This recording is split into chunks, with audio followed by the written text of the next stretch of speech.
Olá, graça e paz. Eu sou o pastor Paulo Farias e estou aqui mais uma vez apresentando mais um estudo da Palavra de Deus. E dessa vez abordando sobre o assunto oração pelos mortos.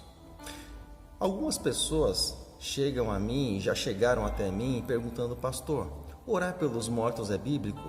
Na Bíblia há alguma referência a respeito da oração pelos mortos?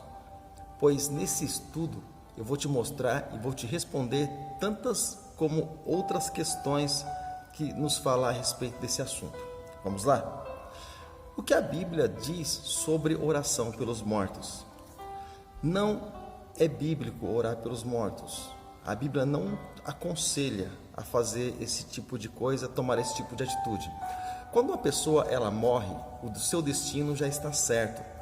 Não há mais nada que se possa fazer por essa pessoa. A salvação acontece antes da morte e não depois da morte, como algumas pessoas elas pensam. Essa teoria de salvação após a morte é uma filosofia furada da parte de Satanás, onde ele transporta essa questão para um outro tempo, onde não há mais condição de a pessoa se arrepender e acaba sendo enganada por isso. Então a pessoa ela sempre imagina, ela sempre acha que depois da morte é que Deus decide. Na verdade, Deus deixou o poder de decisão para nós tomarmos. Lá no deserto, Ele próprio diz: eu coloco diante de vocês a vida e a morte, escolham a morte para que vivam. Então, todo o poder de decisão está nas nossas mãos. Se nós queremos ir para a direita ou se nós queremos ir para a esquerda. O que Deus fez, sim, foi nos reconciliar através de Jesus Cristo. Essa nova aliança feita na cruz do Calvário, através do sangue do Cordeiro. Então, quando a pessoa diz, por exemplo, que ninguém tem certeza da salvação, isso é justamente o que Satanás ele quer que a pessoa pense, aquilo que a pessoa traga na mente e no coração. Porque depois do dia do juízo, Deus é quem vai decidir. A pessoa ela pensa, ela diz exatamente isso. Mal sabe essa pessoa que Deus não vai decidir exatamente nada sobre ela ou nada referente a isso. E também Deus só vai dar no dia do juízo, porque juízo o que é? É simplesmente separação. Juízo é simplesmente uma sentença, direita, esquerda, sobe, desce, sim ou não. Então Deus ele só vai dar essa sentença, mas a respeito daquilo que a pessoa decidiu aqui na terra. Se a pessoa quis andar realmente com Jesus, Deus vai dizer vai para a direita, porque ela adotou um advogado, como diz a palavra do Senhor. Como está escrito em 1ª carta de João, capítulo 2, no versículo 1, um advogado, para advogar sua causa diante de uma condenação que havia sobre ela. Se ela resolveu simplesmente viver a sua própria vida, ela vai entrar no tribunal sem um advogado de defesa, onde com certeza, aliás, vai haver uma condenação sobre a pessoa e ela não vai conseguir se justificar, porque ninguém se justifica a si mesmo, assim como também diz a palavra do Senhor. Então o poder de decisão está exatamente nas nossas mãos. O que Jesus fez, ou o que Deus fez, foi justamente esse processo, essa oportunidade de reconciliação. Por isso que nós vivemos nesse tempo onde o Espírito Santo é o Espírito de reconciliação. Ele tem o ministério da reconciliação, nos convencendo a reconciliar com Deus através de Jesus Cristo. Nós temos essa oportunidade, onde o Espírito Santo nos convence, como diz no Evangelho de João, do pecado, da justiça e do juízo. Então, o Espírito Santo nos convencendo de tudo isso, nós vamos nos achegar e nos arrepender diante do Senhor nosso Deus. Tudo bem? Então, assim como a Bíblia nos diz também em Romanos, no capítulo de número 8, quando o Espírito Santo testifica, porque algumas pessoas dizem assim: não, mas ninguém tem certeza da salvação. A pessoa só pode ter certeza no dia que ela morrer. A Bíblia nos diz em Romanos capítulo 8 sobre o fato de o Espírito Santo testificar com o nosso espírito de que nós somos filhos de Deus. E esse mesmo Espírito testifica com o nosso espírito a respeito da certeza dessa salvação. Então, testificando que nós somos filhos de Deus, o que acontece? O Pai, ele tem uma herança. A Bíblia diz que com Cristo nós somos Cristo herdeiro, nós somos co-herdeiros com Cristo, como quem diz assim como Cristo herdou, nós também vamos herdar através de Cristo Jesus, por causa de Cristo Jesus. Nós vamos assim juntos com Cristo Jesus, sendo justificado por Ele, então nós vamos herdar essa mesma herança. Jesus deixou bem claro sobre isso lá no livro do Apocalipse. Assim como eu venci e me assentei no trono de meu Pai, assim todo aquele que vencer vai se assentar no meu trono da mesma forma. Então essa é uma promessa de pai para filho, e Jesus também fez essa promessa para cada um de nós, porém para aquele que vencer. Porém, o Senhor já decretou a respeito daqueles que vão ser mais que vencedores, porque são aqueles que permanecerem em Cristo Jesus. Sempre nos encoraja justamente a permanecer, porque a pessoa, ela, a partir do momento que permanece, ela tem a vitória certa na sua vida ali, também com relação à sua salvação. Então, nós podemos entender a respeito dessa certeza que é colocada dentro de cada um de nós através do Espírito Santo, porque o filho, como nós declaramos, tem direito à herança do pai. No mundo espiritual também nós passamos a herdar justamente aquilo que o pai deixou como herança, deixou o trono, deixou o reino dos céus, e todas as coisas que o pai deixou como herança, nós estamos aí prontos para herdar em nome de Jesus, tá bom?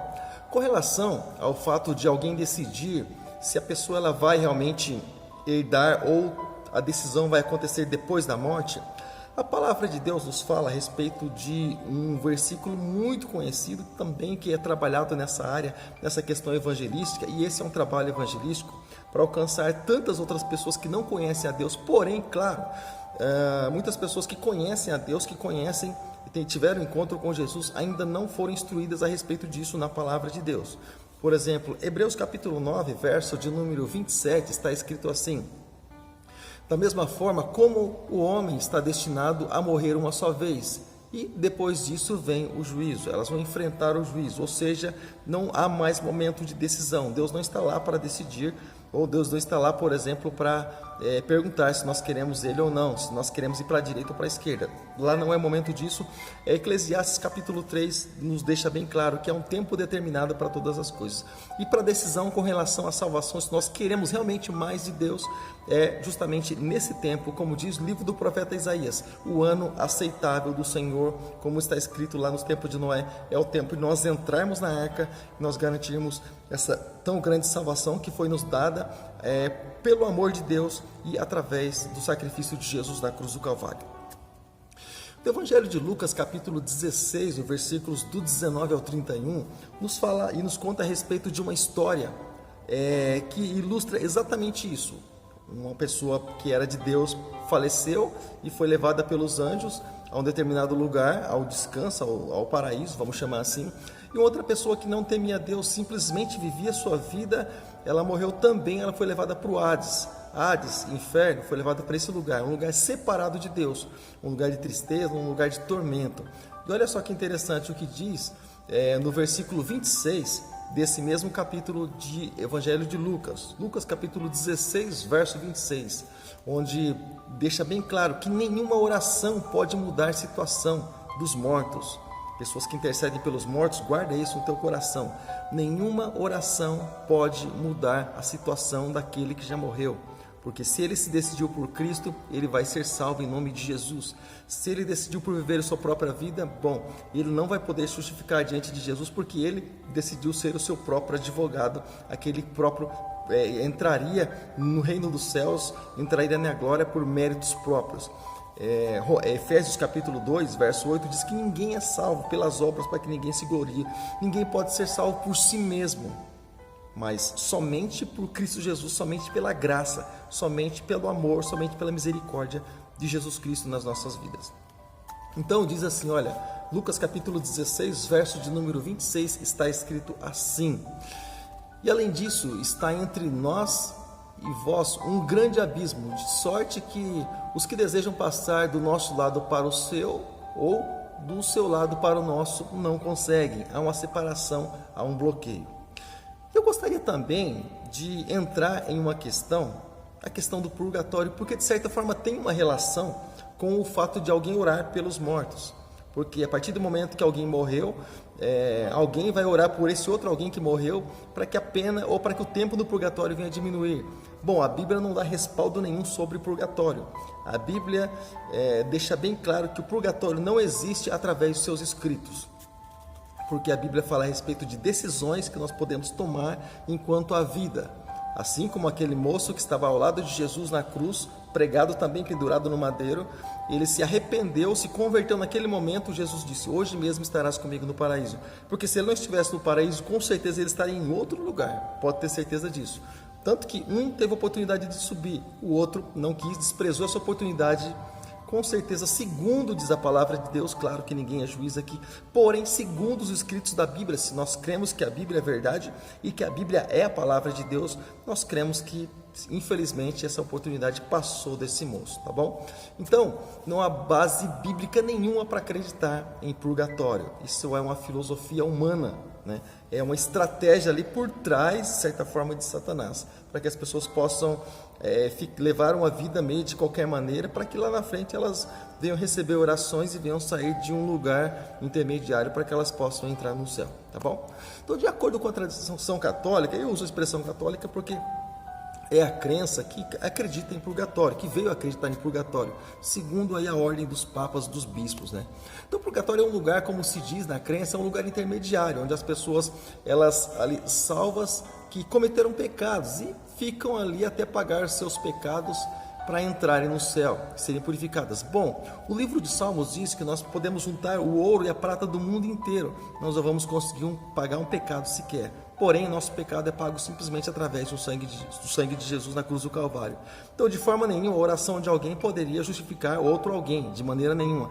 Se fosse dessa forma, Cristo nem precisaria fazer esse sacrifício todo. Nós oraríamos um pelos outros e os outros seriam salvos de purgatório e de condenação. Seria muito mais simples. Agora, as orações dos vivos ajudam sim essas pessoas a não irem por esse lugar, a não viverem vidas indecisas. As nossas orações, as nossas intercessões em vida podem fazer efeito em outras pessoas sim, para que elas venham decidir em vida o que elas querem para suas vidas, se elas querem Jesus ou se elas querem simplesmente viver suas vidas, é isso? Então, oração pelos mortos, elas se baseiam muitas vezes e ali com a crença, com a teoria do purgatório, em algumas passagens até mesmo de livros apócrifos, como nós lemos aqui sobre o livro de Tobias, nós lemos também sobre o livro de Judite, enfim, alguns livros que mostram ali, Macabeus também, que mostra ou uma aparência de o fato de alguém orar pelo outro vai fazer com que a pessoa ela não tenha uma pena sobre si, tá bom? Mas mesmo assim, algumas pessoas pegam um texto bíblico, um ou dois versículos bíblicos fora de contexto e tiram totalmente do assunto, tiram totalmente do foco e acabam distorcendo outros princípios de Deus. Porém, muitas pessoas elas pegam textos isolados, eu posso chamar assim, e trazem isso e fazem disso uma doutrina, fazem disso uma doutrina até mesmo e colocam até mesmo diante da sua própria salvação, diante da sua própria alma, como se isso fosse servir para alguma coisa. Amém? Porque a regra não vem de Deus, não vem do homem, aliás, ela vem de Deus. A regra e o padrão vem de cima e não de baixo, tá bom? E se usa, por exemplo,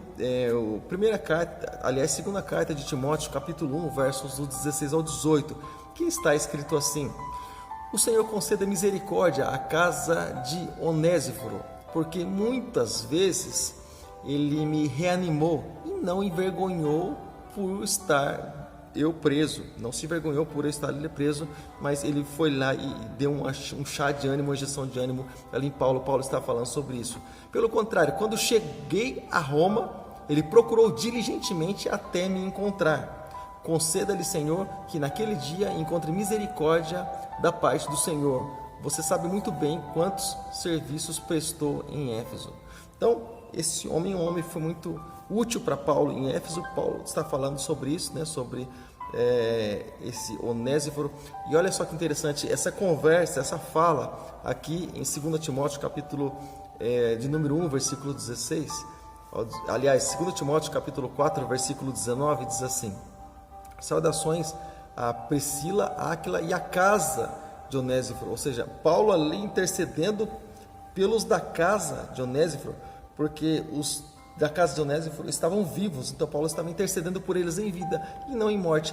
Mas a Bíblia não fala a respeito diretamente dele, mas ali dos que estão na casa dele, ou seja, para que eles sejam salvos, para que eles possam se convencer, aliás, e se converter realmente ao cristianismo, né? Ali vai a oração, a cobertura espiritual e a bênção do apóstolo Paulo sobre a vida dele, tá bom? Porque Paulo também não intercedia por mortos, simplesmente por vivos, assim como nós devemos fazer, porque essa é a base que a Bíblia nos dá, tá bom? Então, quando Paulo ele faz essa saudação, ele deixa bem claro a respeito do que se pode fazer em vida, daquela oportunidade que se tem de fazer enquanto nós estamos vivos. Mas agora em Atos, capítulo de número 16, versículos do 31 ao 34, diz assim a palavra do Senhor. E eles responderam: creia no Senhor Jesus e serão salvos você e também a sua casa. E pregaram a palavra de Deus, e todos eles e toda a sua casa o recebeu. E naquela mesma noite também o carcereiro lavou ali as feridas deles, de Paulo e Silas, e em seguida ele e também todos os seus foram batizados, toda a sua família foi batizada.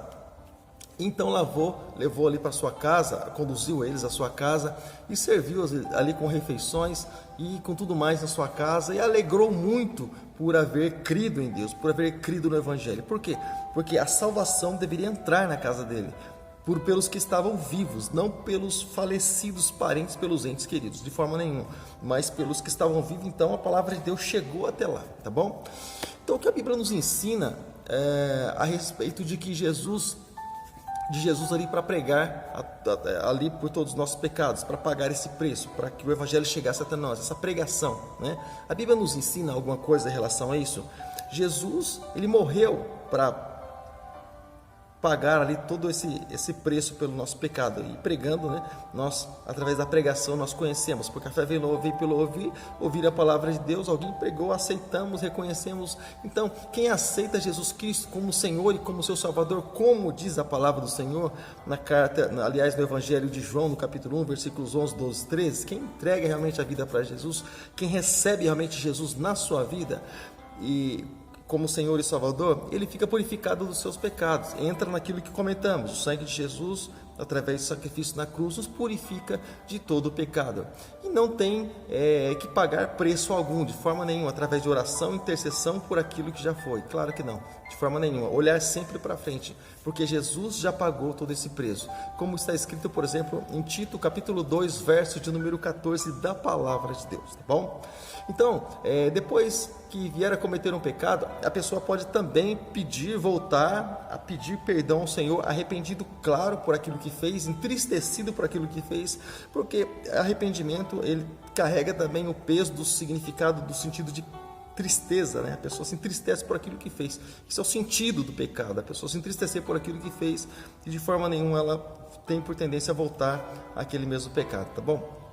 Então nós precisamos ser ali purificados no purgatório? Não há purgatório, não precisamos ser purificados em purgatório algum, de forma nenhuma, porque caso contrário, o purgatório seria mais importante do que o sangue de Jesus, e o que nos purifica é sangue de Jesus. Não há estado intermediário, tá bom? Porque Jesus já nos purificou totalmente. Jesus disse para Pedro: se eu lavar só os seus pés, você todo vai estar purificado, você todo vai estar limpo. Pedro disse: me lava do corpo inteiro. Então, claro, ele seria lavado, limpo, purificado. Porém, né, Jesus estava querendo ensinar algo a ele ali naquele momento, tá bom?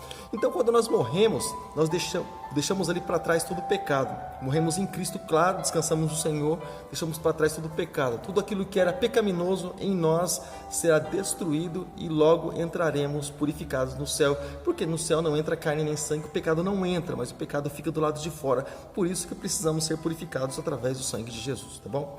Então, as orações dos vivos podem purificar a pessoa enquanto ela é vida, pode ajudar, aliás, auxiliar a pessoa enquanto ela é viva, e pode, através da oração e da intercessão, trazer à mente a consciência da pessoa de que ela precisa de Jesus, de que ela precisa mudar o caminho, a conduta dela, para que ela não seja condenada, para que ela não vá para um lugar indeciso, porque Deus, ele trabalha, e purgatório é indecisão.